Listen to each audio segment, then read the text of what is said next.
قەیرانی دارایی لە هەرێمی کوردستان کە ماوەی زیاتر لە ساڵێکە بەردەوامە سەرەڕای دواکەوتنی موچەی فەرمانبەران و وەستانی پرۆژەکان بووەتە هۆیەوەی کە حکوومەتی هەرێمی کوردستان مینحەی مانگانەی دەستگا و ڕێکخرا و ناوەندە ڕۆشنبیریەکان ببڕێت.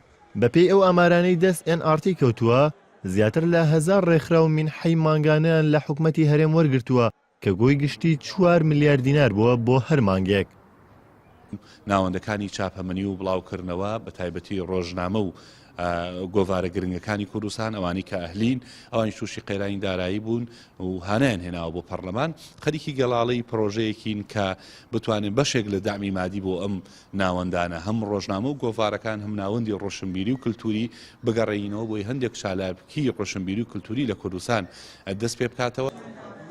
زانکۆکانی هەرێمی کوردستان ساڵانی ڕابردوو ڕەخنەیان لێدەگیرە بەهۆی کەمی چالاکی زانستی و ڕۆشنبیریەکانەوە. قەیرانی دارایی ئەو چالاکیانەی زیاتر کەم کردوتەوە و سەرۆکی زانکۆی سلێمانیش دەڵێت ناتوانن چالاکی ڕۆشنبیریەکانیان وەک پێویست ئەنجام بدەن. جێبەجێکردنی توێژینەوەی زانستی یان بۆ توێژینەوەیەکانی دکتۆرا و ماجستێر یا بۆ پارەی وانەوتنەوەی مامۆستایانی دەرەکی بە تەواوی تووشی ئەوەی کردوین کە کارەکانمان ئاستەنگی زۆر تێکەوتووە وە چالاکی ڕۆشنبیریەکانیشمان بێگومان ئاستەنگی زۆر تێکەوتووە.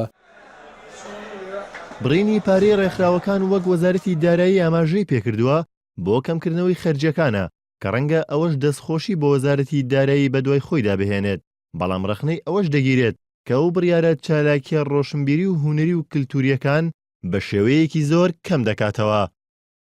گۆران عەبدوڵڵا، NRT سلێمانی.